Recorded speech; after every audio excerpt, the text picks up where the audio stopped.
Order the Avalon City Council meeting of August 1st. If we would please stand for the Pledge of Allegiance and begin. I pledge allegiance to the flag of the United States of America and to the republic for which it stands, one nation, under God, indivisible, with liberty and justice for all. And if we could please have a moment of silence for Summer Lee Buddy.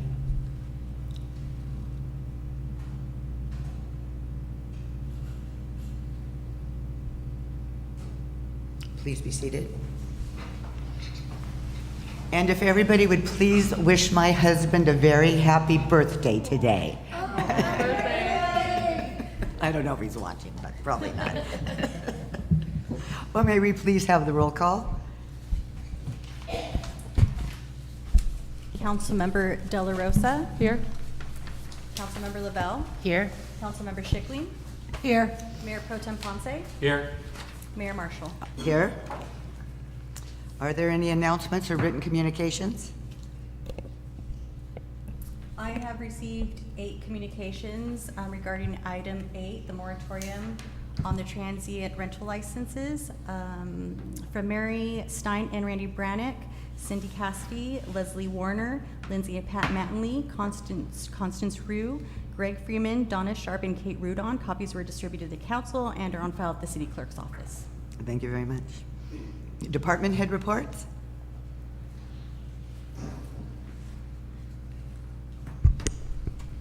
Good evening, everybody. Oren Karstarfen, Avalon Harbor Master.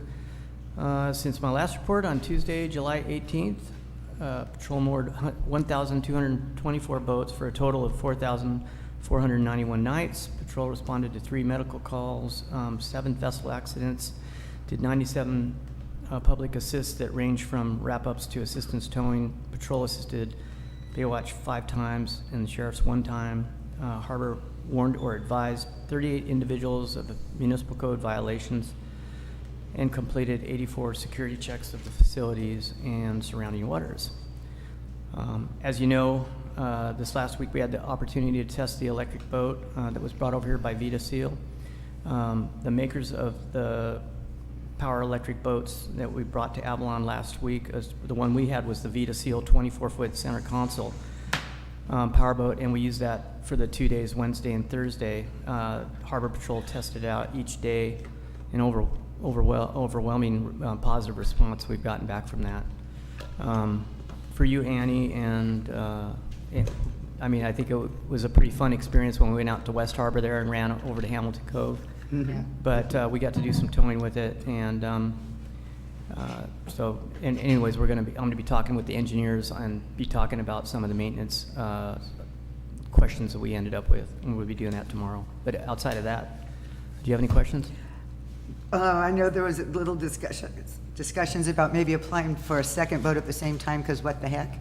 Yeah, there's no problem with that, and so we're going to go ahead and do that. Oh, good. We'll use the voucher program. Okay, excellent, excellent. We're going to use it for skiing, remember? Skiing and paddleboarding. Right. Okay, Okay. good. Thank you. Thank you.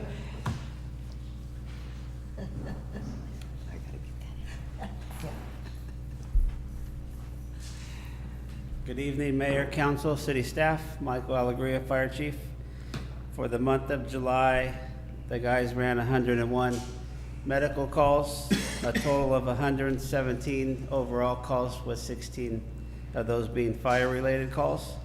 I'd just like to commend Tino Rodriguez for helping us this weekend. We had at one time 2 ambulances down, and Tino stayed and worked all day Saturday to get us back up and running. And Great. they're not quite complete, but they're running, and they're going to fix them tomorrow. Great. So thank you, Tino, for that. Loading zones, you might see some new paint, little bit of paint down on Lower Catalina and Sumner.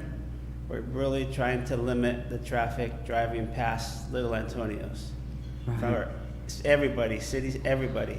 So I made some contacts today to have people just park right there for now, because there's too many people backing in, and people see a vehicle and they just assume they could drive down there. Exactly. So we're working on that, but we're going to be getting the word out. Don't just use the loading zones And if you have to use a dolly, get a dolly, but we're not gonna be able to drive right up to the door like they have been. Great. Other than that, that's all I have. Any questions? Okay. I just had a question, actually, sorry, for either you or for Captain. On curb painting, I'm assuming that there's a penalty if you're painting your own curb in front of your house? Illegally painting a curb, right? Do we have somebody doing that? I've heard of one that has been, yeah. Okay. So I'll give you guys Yeah, the heads up you after, said but that. yeah. We'll address it. Okay. Thank you. Thank you. Oh, by the way, is Scott on the call? Yes, he's. Okay. All right. Thank you, Scott. Good evening, Mayor, Council, and City staff. Since our last council meeting on the 18th of July, we've had 190 calls. 100 of those were observations by the deputies, 90 were actually calls from the public. We made 1 felony misdemeanor arrest, 1 misdemeanor domestic violence arrest, and 1 drunken public arrest. Tonight we have the, I'm sorry, I lost the train of thought here. Night out. The event with the public, it's National Night Out. Basically, it's throughout the entire nation. So it's August 1st is it's the first Tuesday of every August. It happens typically in every city for the most part. We have it at Night Out Fountain on Front Street.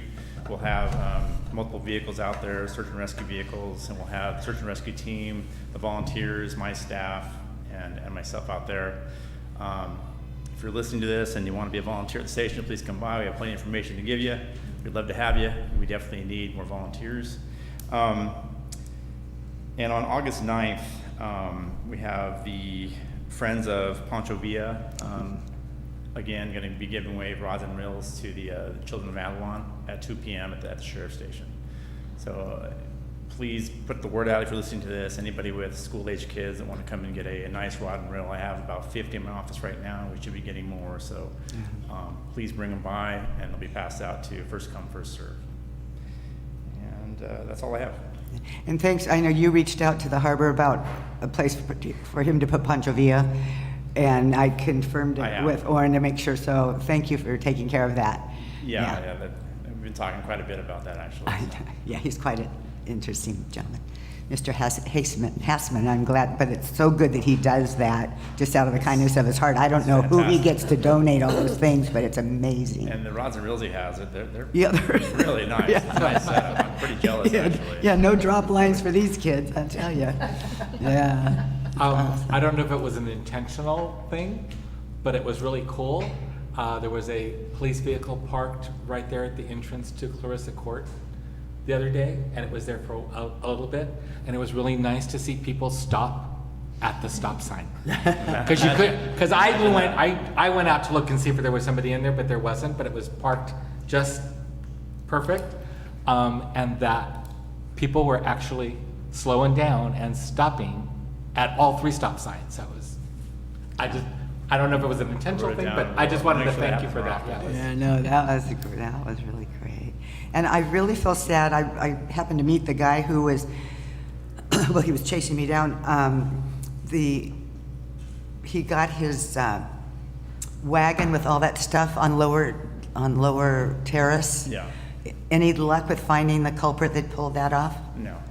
And that is a shame because he had some valuable stuff on board. Right. Yeah, yeah. I mean, he just stopped there for a minute to go and unlock, and somebody came and took the wagon and ran. Yeah. Okay, yeah. And I hate to leave early, but I'm going to head out to the Oh, yeah, good to luck. the Have fun. National Night Outside. Okay. I hope you get some volunteers.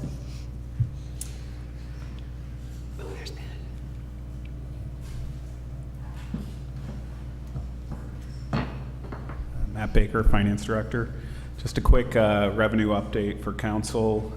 May hotel TOT ended up being down 6.5%. Again, while I don't like saying down ever, compared to the 20 or 25% we were seeing in February, March, April, 6.5 is definitely positive in that sense. June right now for hotels is on track to be down somewhere between 10 and 15%.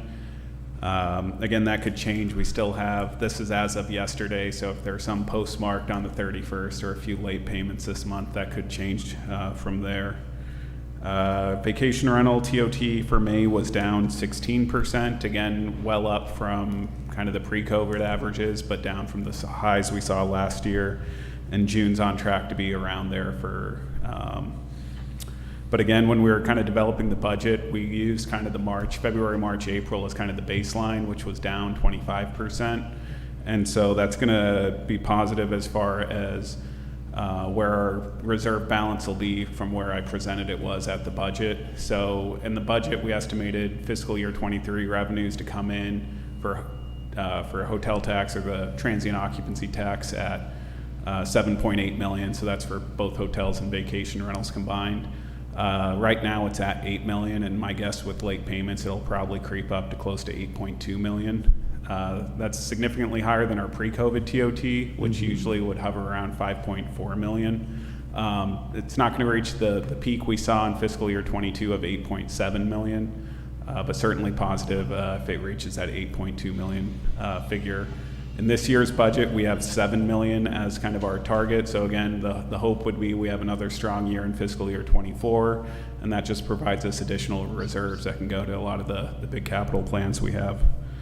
Other than that, other revenues were slightly up from where we had budgeted, but the variance wasn't that significant. So up from where we budgeted, down from fiscal year 22, but still well above kind of the pre-COVID levels.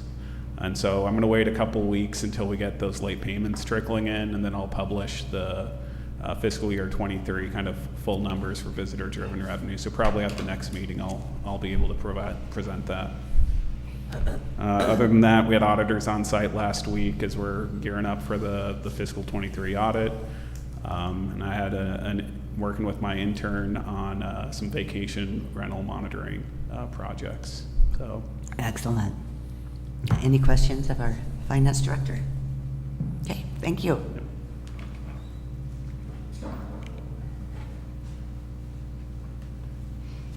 Good evening, Council and Mayor. David Hart, Community Service. So we have the Joe Machado Field renovation of the upper deck where the spectator seating is in full swing right now, and the concrete's going to be poured tomorrow, and that project should be done by the end of this week. The play structure that we're putting in across the street, the bamboo jungle, that will start in September because we're waiting for the stuff to be delivered right now. It's paid for, but needs to be delivered, and that should be done by September. Has anybody seen the bamboo jungle? Was that? You never shared the bamboo jungle with us before. It was to be a bamboo jungle and a rock climbing wall, but due to the fact that the pricing of the pour in place has gone up significantly. Okay. That is now the rock climbing wall has been moved off. Okay. And we're saving that money and putting that towards the shade structures now. Sweet. Okay. So good. Nice. And some extra money that we have left over from JMF is actually will also go towards the shade structure to make sure that we have plenty enough, because we feel like that is the most important project of the three per capita project that we had going on. Oh, great. Okay. Good. And I should probably be bringing something to you in September or October about the shade structure, because we're going out to bid on a couple of companies right now. Great. Thank you. With starting mid-September, flag football is coming back, and that's for our first and second graders, 3rd through 5th, and our 6th through 8th grade divisions. All of it is co-ed. The numbers from the females who participated last year grew, and we expect it to grow even more.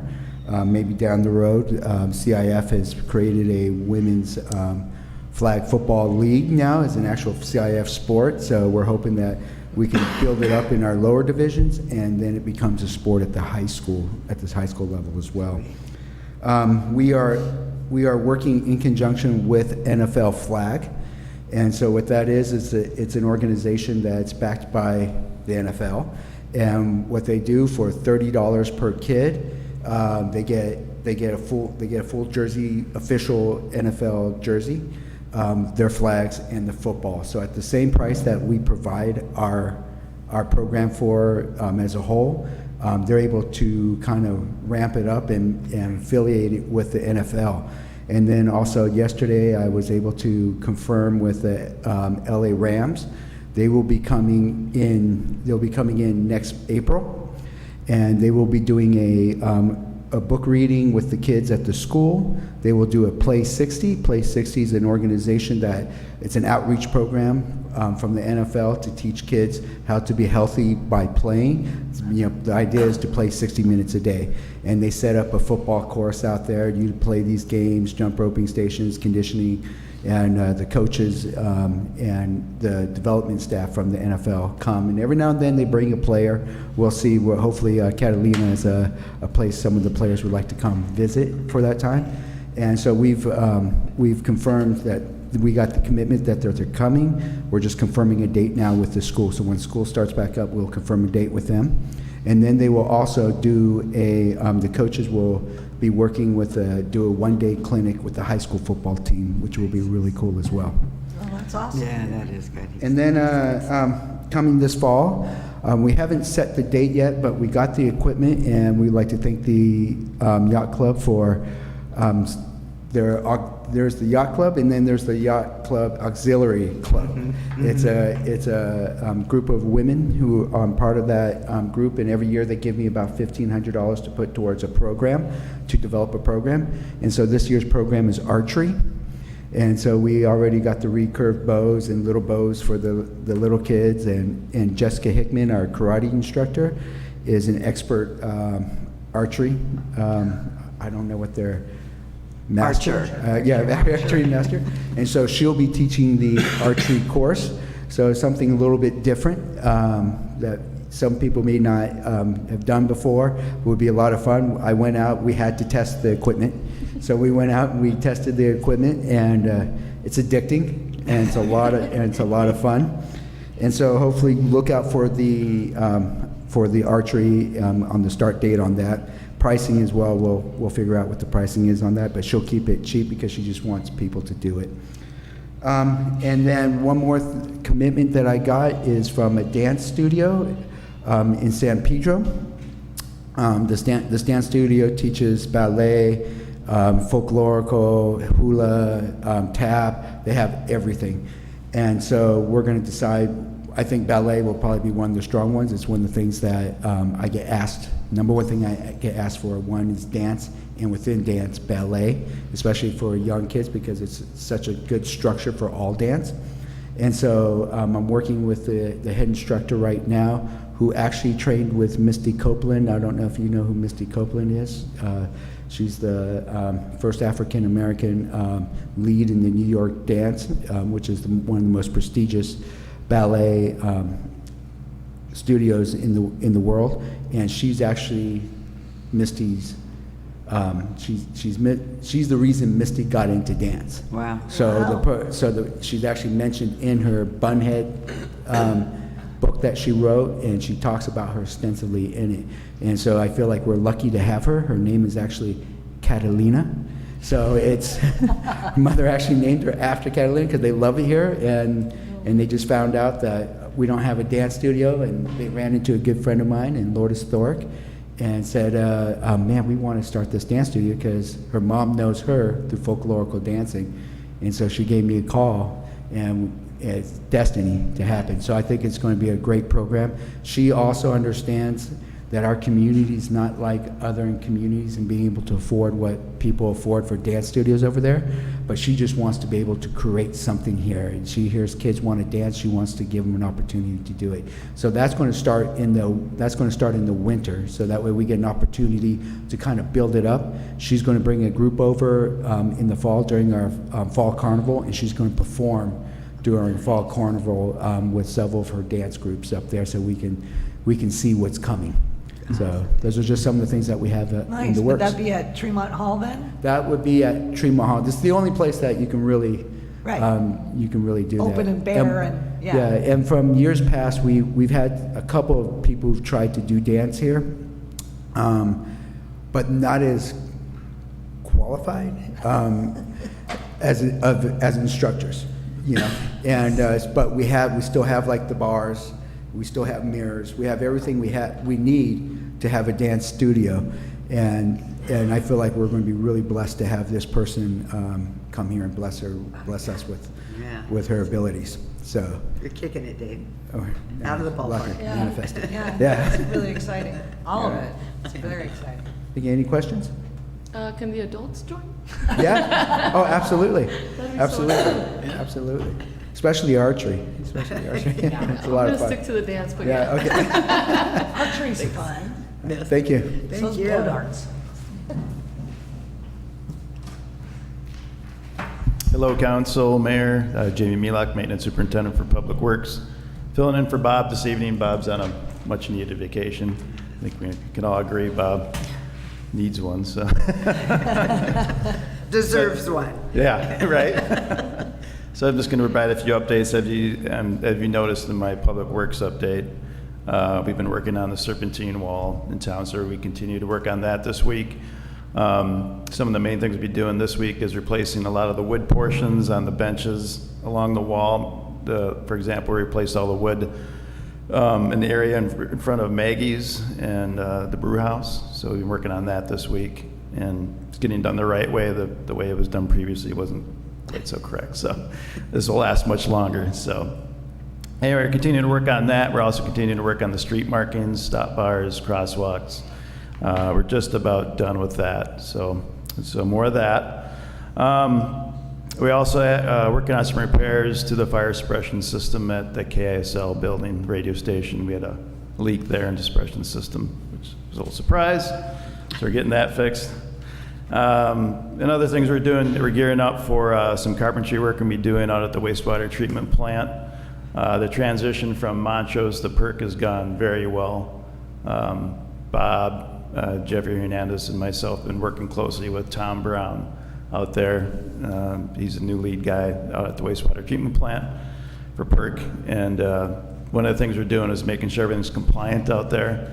In the main building, they have high voltage electrical panels where they used to have desks right up against, and that was their workstations, and big no-no. So we moved the desk. That's why we got that portable office trailer a few years ago out there. But Montrose was a little reluctant to transition all the workstations out there. So we're going to do a little work to the mobile office trailer and make it more a better situation for an office space. So, and then we're also going to wall off the electrical panels in the main building and divert all foot traffic away from there. So they'll have basically their master control station there in that room, and then that's it. So there won't be any offices or workstation there.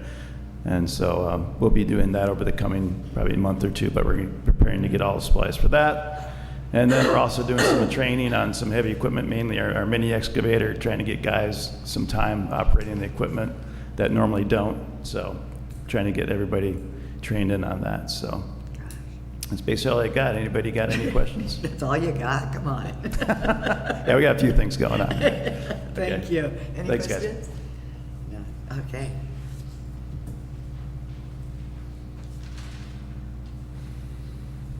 Good evening, Mayor, Council. Tomorrow we've got Public Works Director oral board interviews. We're interviewing 6 applicants, so we're super excited for that. In addition to Public Works openings, we've got Maintenance 2 positions. So feel free to encourage and spread the word. We've still got openings, both part-time and full-time in Public Works. In addition, on Sunday, LA Times announced the Best of the Southland, and the City of Avalon was a finalist within their community section. We lost out to Long Beach, and we had other local groups that also became finalists, including Endemic, the Conservancy Eco Tour, and the Catalina Museum. So that's Great. very exciting. It is. Any questions of Jocelyn? No, thank you. Okay, city manager report. Thank you, Mayor, Council. Just a couple things. I'll overlap on a few things that have been said, but I just want to mention, the chief mentioned about the downtown parking and some of the things we're doing. I think recently, just looking at the amount of both foot traffic and improper pedestrian or vehicle traffic going down there, that something has to be done. Signage and even the delineators just aren't working. It worries us. It's an accident waiting to be happen. We're really going to have to start taking some aggressive action to limit that. So I'd ask the business community to please be patient with us. We'll communicate with you as far as delivery zones, where they're going to be, what we're doing, what we're testing out to try some different things.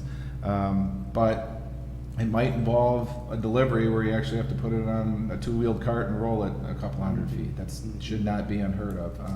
But I think we have to pull the vehicles off of Front Street. And I've also talked to the sheriff about that, and they're in agreement too. They're going to limit where they have their vehicles too, to not give the impression that vehicles are allowed down there, and that gives a false impression. So we're all working on this together.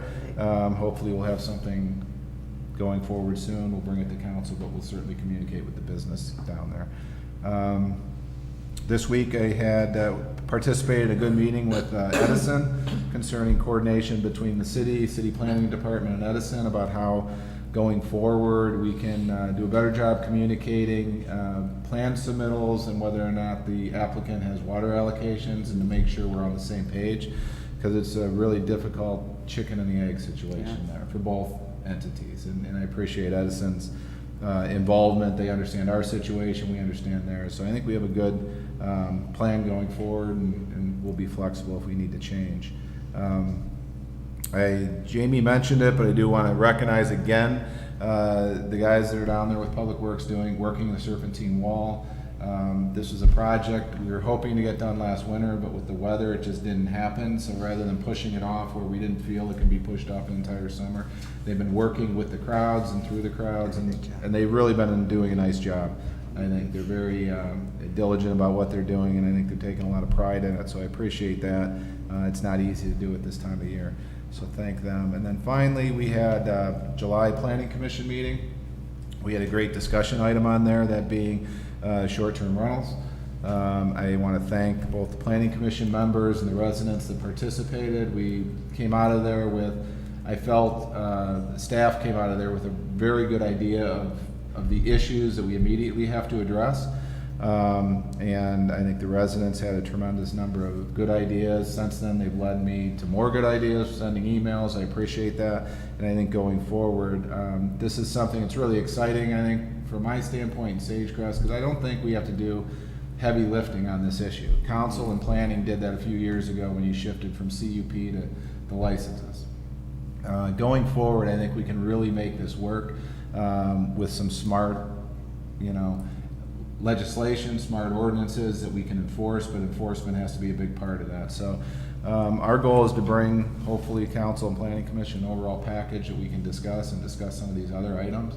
But there's other cities that are dealing with this all over the country, and we're stealing all the best ideas and ignoring the ones that don't seem to be working. So hopefully we can come up with something soon for everyone to consider. So thank you. And when it comes to vehicles going down on Front Street, we could just put a couple of spike strips. And I think one person gets to have that done, the word's gonna, go all over, and they won't be going down there anymore. Right. So anyway. We're not there yet, but. Okay. What do you think about that, Scott? The liability for someone going the wrong way, tripping and falling would be too much. Okay. Well, keep you busy.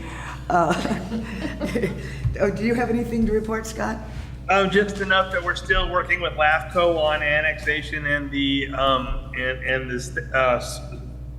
sphere of influence work. So we're continuing to do that, and I'll be at the next council meeting in person. And obviously, I'm ready for item number 8 on today's agenda to talk to you about a potential moratorium. Okay, thank you. Excellent. Council member reports. I'll go first. I don't, excuse me, I don't have much to report, but I was talking to Dave earlier in the week, and he was telling me that they were doing the Serpentine Wall, but I was out of town, so I didn't know, but I went by and I saw it, and oh my God, it looks awesome, and I told the guys they're doing an awesome job, and I love the fact that it's the original color, unlike the sombrero fountain, but that's just me, it's just paint. We can change it real easy. In the middle of the night. I know, right? There you go.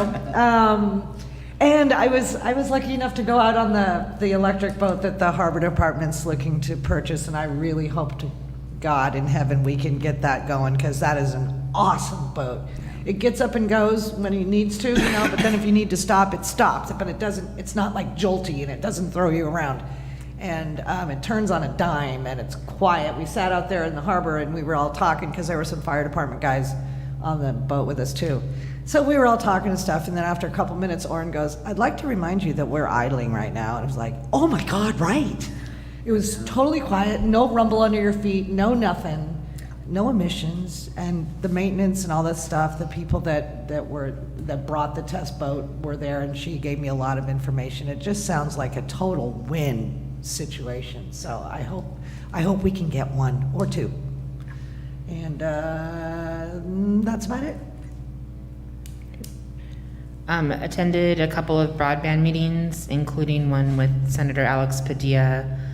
Met with the transportation deputy for Janice Hahn's office regarding Caltrans maps and right-of-ways. Currently, when you look at the map, the line to the island disappears completely unless you zoom all the way into Avalon. So they're trying to fix that for us because we are on the map. You keep having to remind everybody of that, don't you? Gonna make shirts. It's constant. I know. It's reaching the point where I'm gonna make shirts and sell them, and people will buy them, and it'll be great. And it'll pay for making the new maps. So did that, and I'm very appreciative to him. Went to the Edison presentation regarding the pipeline out to Two Harbors, and got some information there. They'll have a website up if it's not already, and I know city staff was going to be sharing that as well on Facebook. And then met with an entity regarding undersea fiber, along with City Manager Maestros and a couple of other entities in town, just to discuss next options and potential funding. It feels like we're very quickly approaching the end of the runway on what was supposed to be a massive amount of money. And everyone agrees the project for Avalon needs to get done, but doesn't know how to fund it because we don't fit any mold.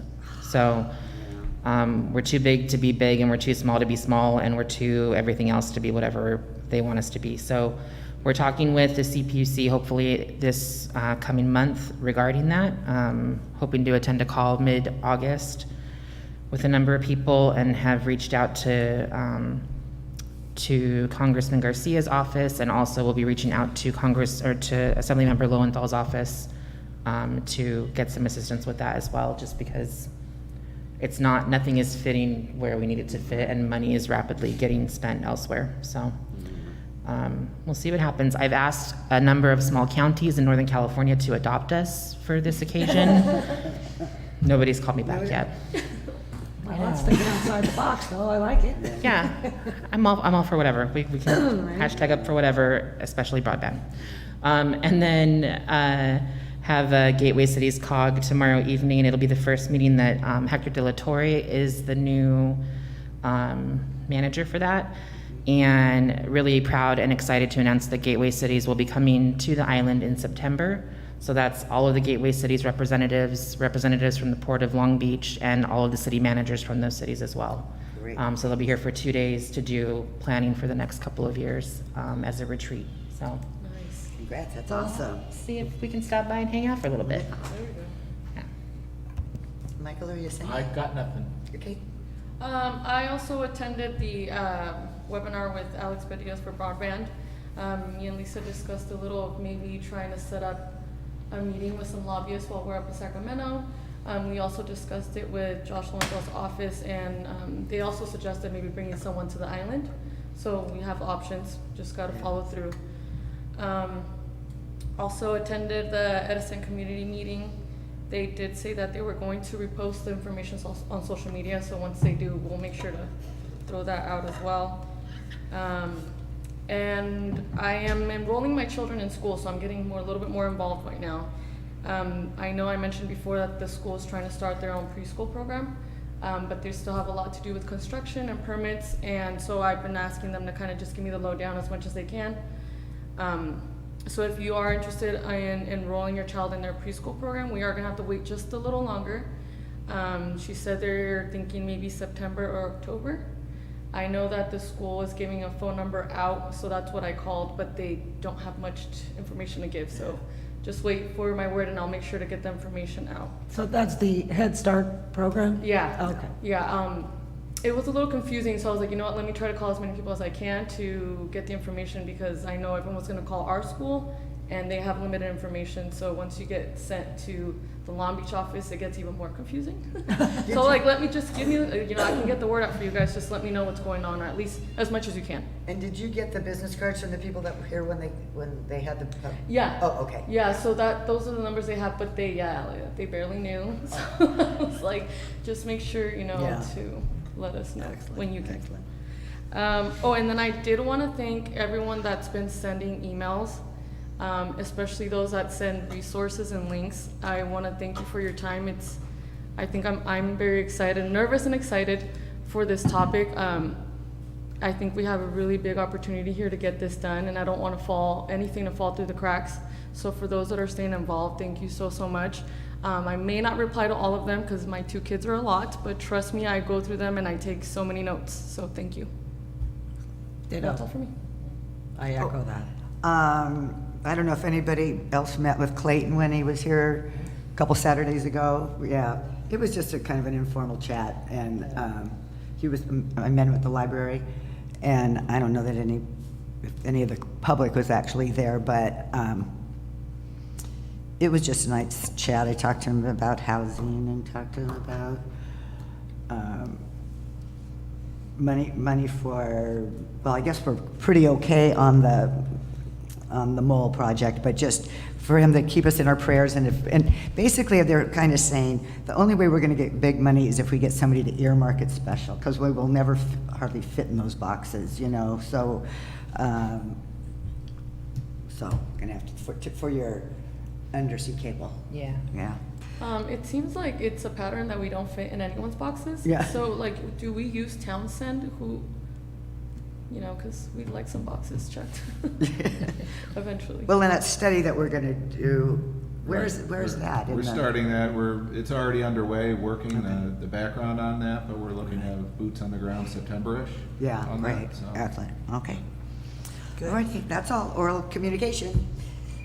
This is an opportunity for people to address the council on items that are not on the agenda. You will be limited to 2 minutes and no action will be taken. Anybody there, or do you have anybody, Gabby? I have no comments, no. Okay, and we have a lovely 2-minute clock for future today. There are no presentations. Consent calendar. Consent calendar, thank you. First, we have minutes, seeking approval of the minutes from the July 18th, 2023 regular council meeting. Warrants, approval of total expenditures for July 10th, 2023 through July 21st, 2023, totaling $2,966,307.09.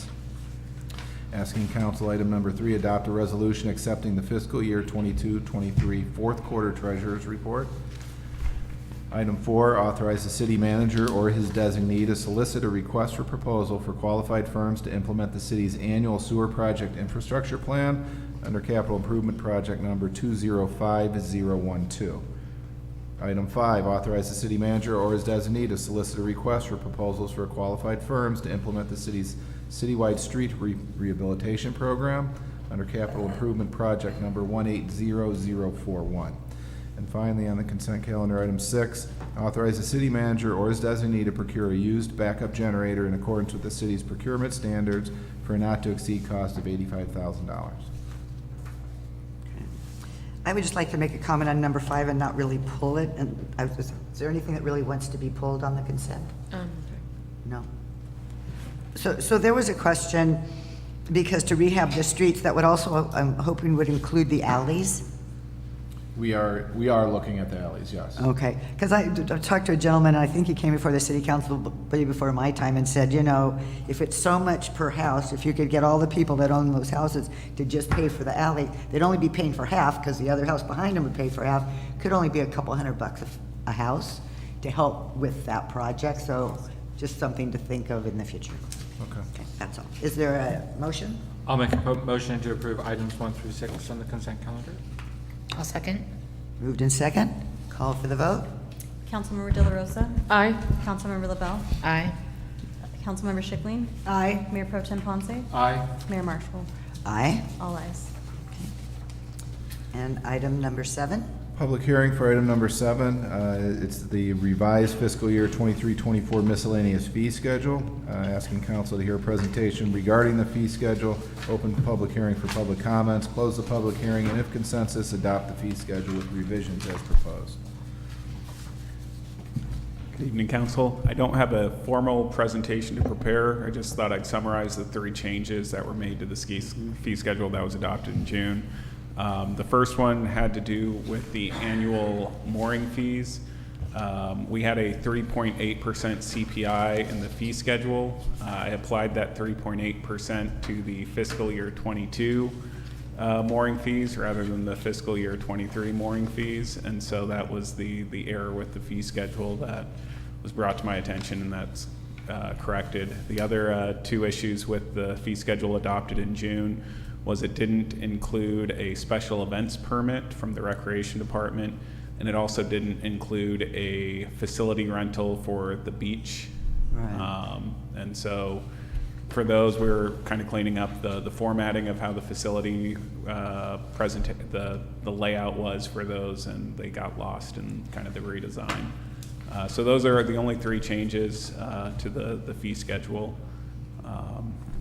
And so we thought we'd take the opportunity, since there are a few of them, to bring it back for adoption. Okay, I'll open the public hearing. Anybody wish to speak? Gabby, anybody? I have no comments. Okay, we'll close the public hearing. I believe there's consensus. Does somebody want to make a motion? I'll make a motion to adopt the fee schedule with revisions as proposed. Okay, I'll second. call for the vote.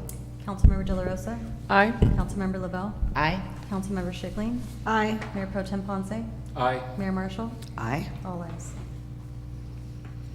Item number 8. Finally, item number 8 is a moratorium on the issuance of transient rental licenses for transient rental use to new applicants, and I believe Scott's going to address this.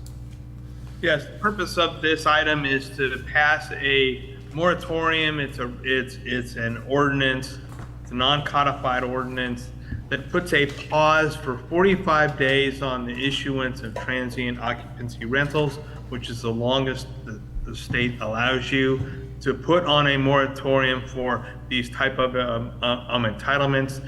During that period, if people have, if they file new applications, those applications are just put on hold. The purpose of a moratorium is to allow the city council to study transient use licenses to determine whether there should be any changes in the process or conditions issued with such licenses, and to do those studies without people constantly adding to transient license the stock.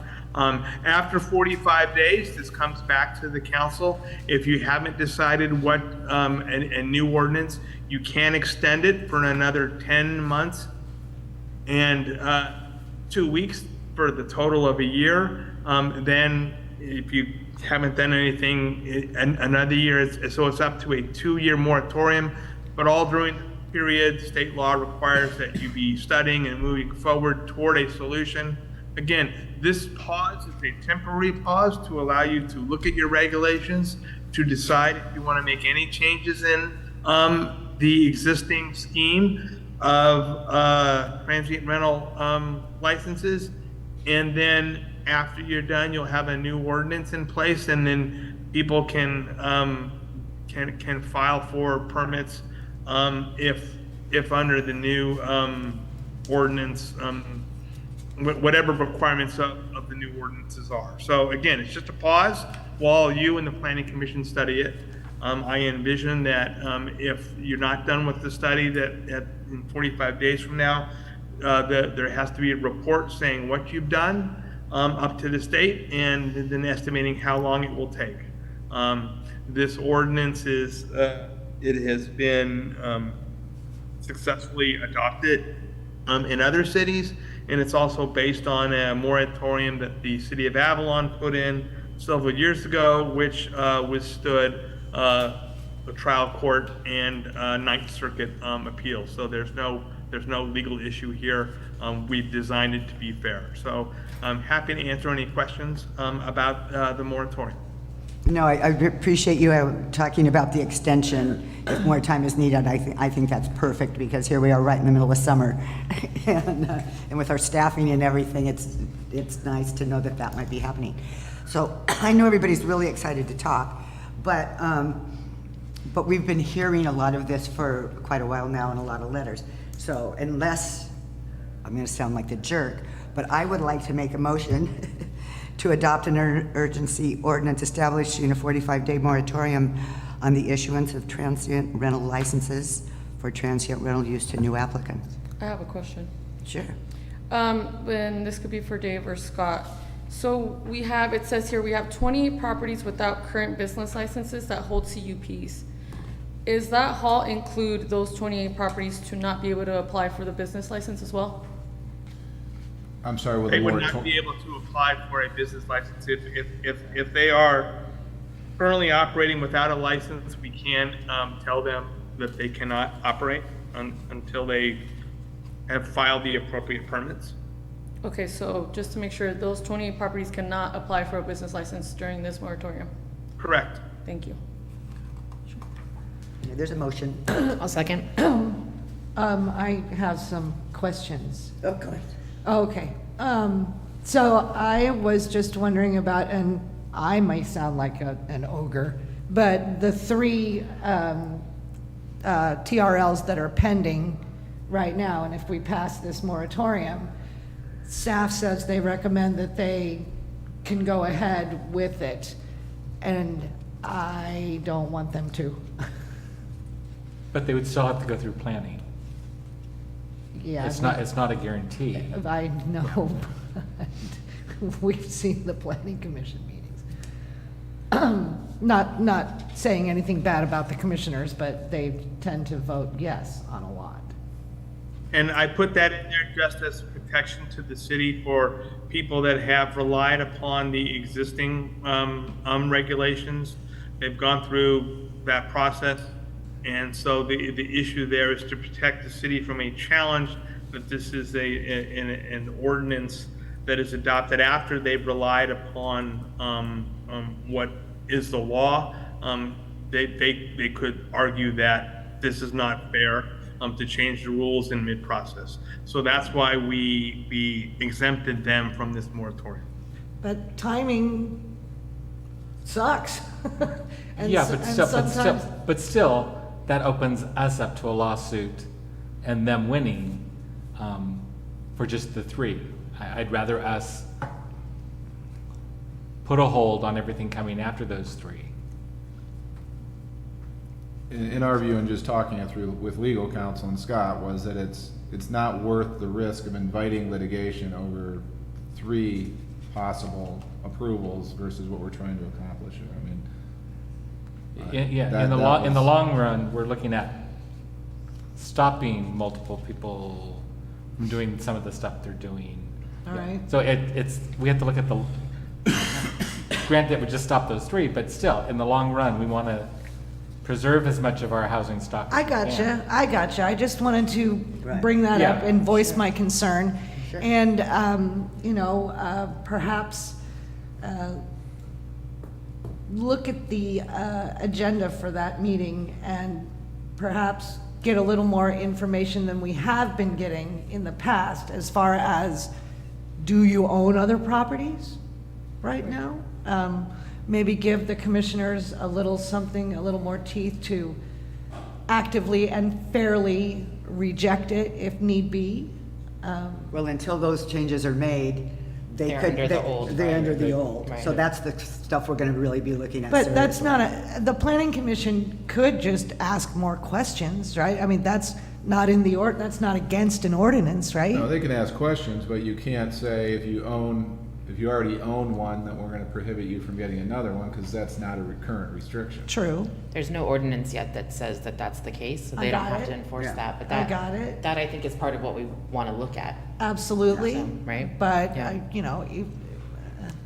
there's a lot of stuff in the ordinance that gives the commission a lot of power to deny that doesn't seem to be exercised quite a bit, and, you know, I don't know. I'll definitely look behind the scenes and, Right. No, appreciate that. you know, yeah. Could we also, I mean, it's not part of the ordinance, but could we also ask that the planning commission come to council and report to us, like as a department? It would have to be a joint meeting in order to do that, but they could. Yeah, You know, like all the we've had a department joint heads we have? meeting. No, but that's a commission, and it's, yeah, it's not like a paid staff person. Okay. We do anticipate that we'll be asking planning commission to make some recommendations to council and give their reasons. So, Can I ask at this meeting if we can make planning commission meetings available to the public to be able to comment in real time like they can here on the commission meeting, on the council meetings? They can show up at council meeting and planning commission meetings. Right, but you can't, if you're physically not here and you're watching on YouTube and, or Facebook and you want to say something, there's currently no way to do that, you know? they did not extend that last year. They consciously voted to not institute the COVID regulations to allow that last year. Oh, that's part of the COVID thing? Yeah. Yeah. Being able to comment? Yes, Oh, was not to aware. participate remotely. They chose Was not aware. Okay. That's something they could change. I don't know. They should. I don't know that they can. Well, so- they. Oh, they can? Under the rules, yeah, they have to meet in person. We can't, for the public, provide, it would be legal for us to provide another avenue for the public to call in or send an email in. If you know, if the planning commission decided it wanted to have public comment heard that way. Yeah, I think that's a no-brainer, you know, that the community should be able to contact, I mean, the thing is televised. Yeah.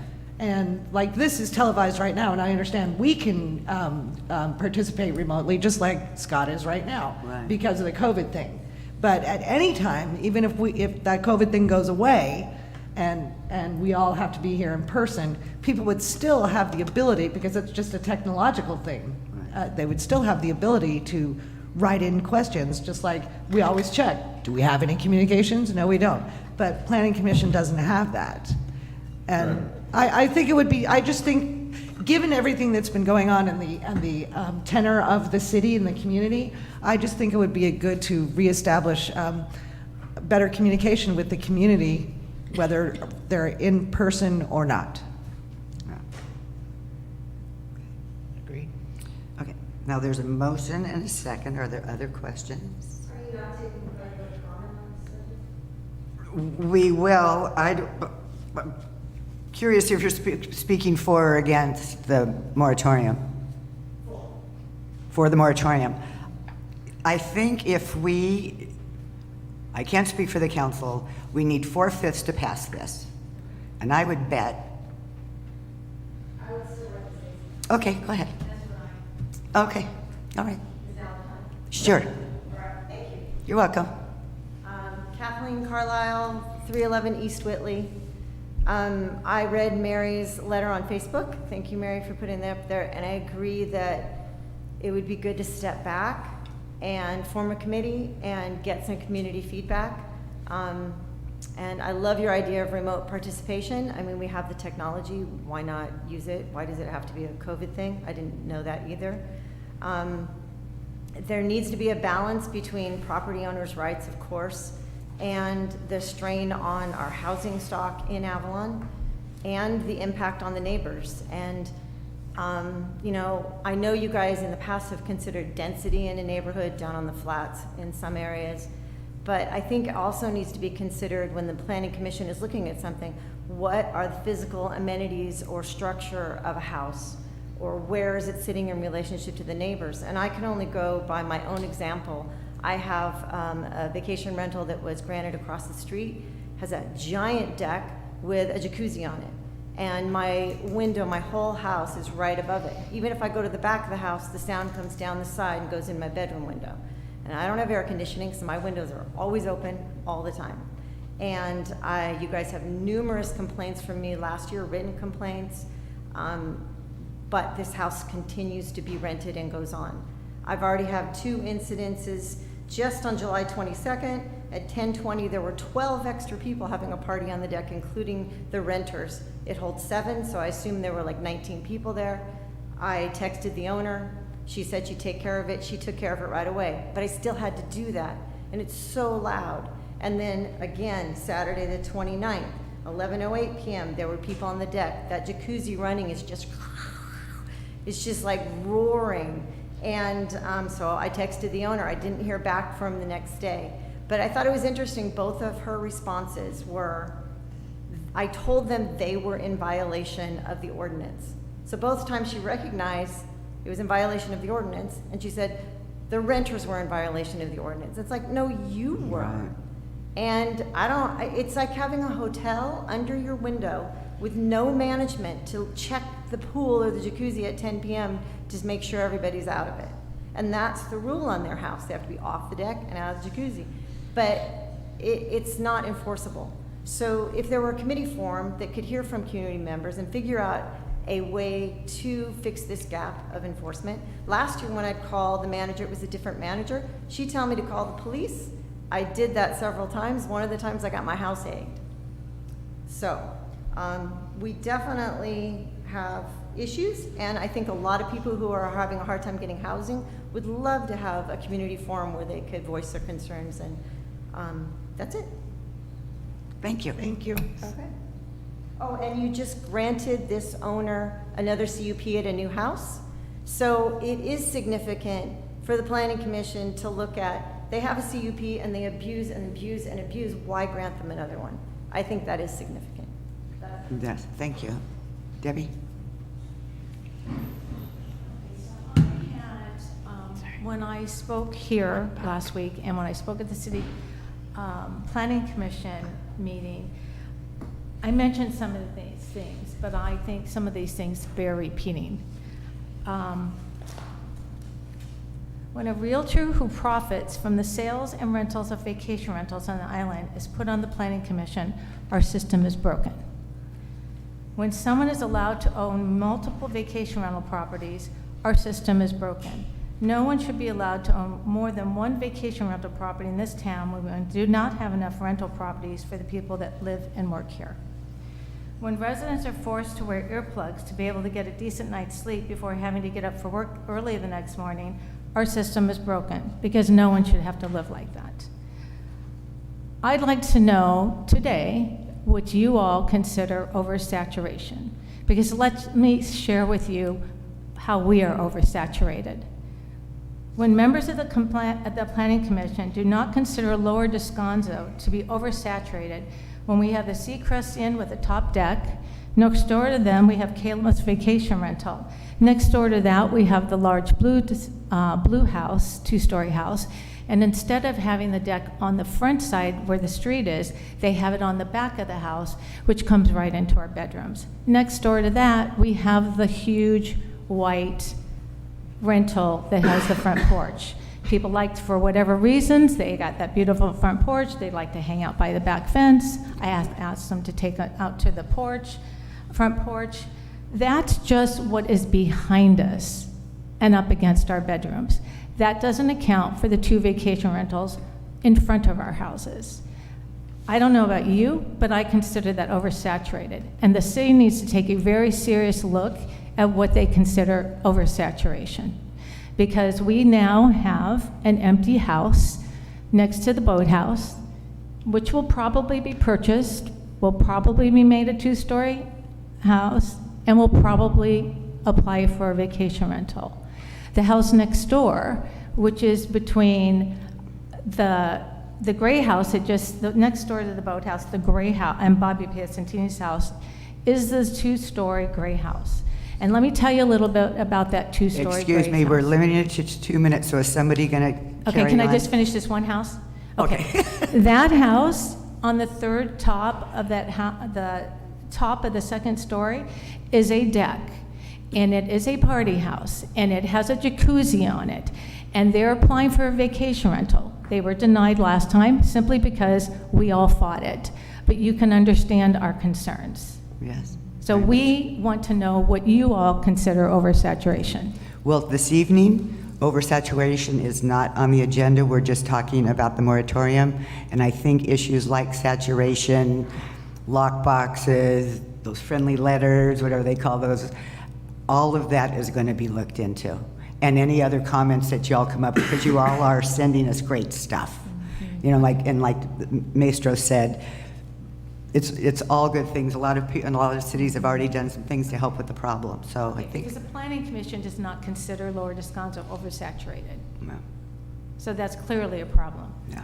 Well, and I don't think there is not a legal saturation term at this point, I don't believe. We always said you wouldn't be any more than 3 sides or front, back, sideways and that kind of thing. That's kind of the rule of thumb, but it's not really a law. Yeah. That is correct. There is no current saturation definition or restriction in your municipal code. So it starts with this, the moratorium. And Right. so, Yes. and so I'm curious, and maybe this is a question for Scott, but so we pass this and we have this urgency moratorium. Where does it go from there? Because I would like to see a steering committee formed with, like, you know, council member, commission member, possibly a police representative, because a lot of people are worried about all of this other stuff. Resident,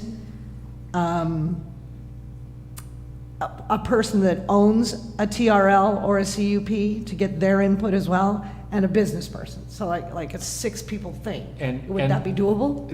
That's something that we discuss after we pass the moratorium. Oh. We set it up. We'll set up how we're going to discuss changing these. So how do we do that? Well, at the city you would council have meeting, to- we'll have. if you were to create a committee, that would be an agendized item at the next meeting, and then you could have a discussion on that. Oh. What is required for the ordinance, again, assuming it passes today, is that 45 days from today, there is a report back to the city council from staff indicating what you've done in the meantime, what you're studying, and a recommendation to extend the moratorium up to another 10 and a half months. Okay, cool. But in order to do that, you have to have some action, some kind of report to show that you're actually doing something to get to a conclusion or get to some recommendations. You just can't pass a moratorium and do nothing for 45 days and then extend it for 10 and a half months and do nothing. So Right. each step of the way, there'll be reports detailing the steps that the Planning Commission, City Council, and staff are taking to study this. So I guess where I'm super confused, and pardon me because I'm new, I'm only in this for a year, but where I'm super confused is the Brown Act. So we can only discuss this at meetings, or What do you're we have saying closed is email session? Dave that you want it on the agenda. I'm sorry? Just email Dave that you want it on the agenda, and then we can discuss it next meeting. And then we have to be real careful as to how we appoint Right. the Yeah, the commission. committee, because we can do it certain ways that they don't have to adhere strictly to the Brown Act, and it's all dependent on how it's appointed. Right. Okay, so for tonight, we're just gonna pass this, Right and then now, we're we gonna just- go from there. This Right. is the Okay. start button. This is what gets us Are to you the okay with that? Are the you okay point with where we that, start. people? Are you good with that, people? Well, I don't think let me ask, is there anybody that would like to see this not pass? Raise your hand. Okay. What? We do have, Janny, I don't know if you heard, but we do have, it goes for 45 days, but we have the ability to extend it, and Scott said ultimately it can go 2 years legally. Right. 2 years. But That's correct. legally, And- right now, we can only go 45 days, and then we have to report on what steps we have taken. Yeah. And then if we haven't come to the most brilliant idea on the planet, then we can extend it Right. for, out to a Exactly. year. Yeah, no, this is good. And then again, up to another 2 years, as long as you're making progress and for the studying and coming up with some kind of a thing. And again, nothing tonight says what the answer is going to be. Right. This just says we're going to have a pause while you consider answers in conjunction with planning and staff. Right. Okay. There's a motion and a second. There's Call. a first and a second, and I just want to remind 4/5 vote is needed to pass the urgency Yeah. ordinance. Okay, Councilmember De La Rosa? Aye. Councilmember Lavelle? Aye. Councilmember Schickling? Yes. Mayor Pro Tem Ponce? I make it 4/5. Yes. And Mayor Marshall? And I make it whole. All ayes. So I do have a question, though. Yeah. Thank you, and thank you all.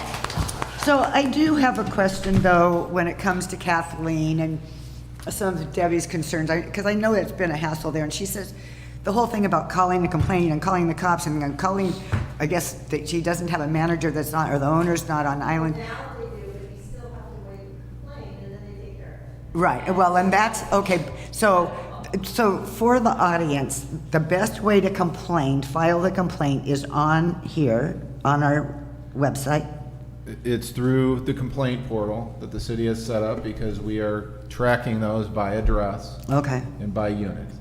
And so if you don't know what the complaint portal is, on the front page of the city website, there's a button up at the top that says, "How do I?" You click that, it drops down, report a concern. That's what you click, and then it'll give you options as to what you want to report on.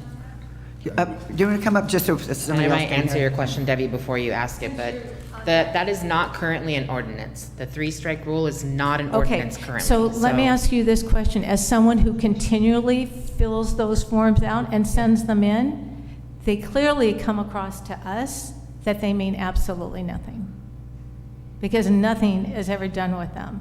And I guess that's my question, that if it's about those TRLs or whatever, do those complaints go to the planning commission and then we write up some kind of report or what? No, and I think this is a difficulty with, that nothing ever happens, or it always happens, or it never happens. I mean, and I know, and I'm not picking on you Yeah. when I say that, but for example, we sent out 107 letters this year directly in response to complaints that came in on short-term rentals. So, and they were all on violation of the sign ordinance and sign regulation in your front. We've also contacted when we've had noise complaints and addressed it with the owner. Unfortunately, when Kathleen Carlisle says she calls the owner and they fix it, she's right. I mean, she shouldn't have to do that. But that's the way it's currently set up, is that there has to be a number that you can call and hopefully it gets stopped. And on this occasion, it got stopped, but unfortunately, she had to make the call. We would Right. I think with the overall number of rental units that we have in the city, the number that are actually on any given night or any given weekend is small, but we do try to address them when we get those complaints. We certainly track them and we certainly contact the owners. Okay, well, that's relatively new, because those of us on Lower Descanso have been doing it for a couple of years. And we see nothing happening. This has not been set up for a couple of years. This is within the last couple of months that we've had this, and it's on the front page, or the front of the website, first page when you click on it. Okay. Because And after a I while, would suggest that since the ordinance has been passed, that now it's not on the agenda, but what we can do now at this point is to have brief comments or questions from the council to staff for items that we should be considering when we are looking at coming forward with a report to you on transient rentals. So it is appropriate for the council to make brief questions or ask for information, or the audience, for what to bring forward when you are going to, consider the extension of this ordinance. Right. In terms of what kind of reports do you want? What information will the council find helpful in deciding whether to extend the moratorium? Yeah.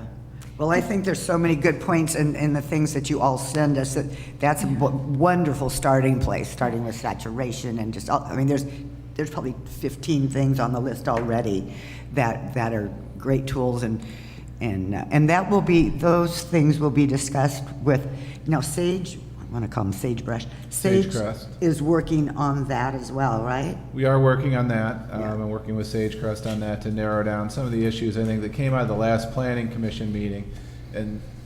And quite frankly, my take on the planning commission meeting was that they're gonna leave the saturation issue or a cap issue to council. And they're addressing the problems generated for neighbors and adjoining property owners, the noise, the trash, the traffic, those things. And we're gonna discuss those and hopefully get some recommendations, but I think the discussion will take place here. But what does saturation contribute to trash and noise and?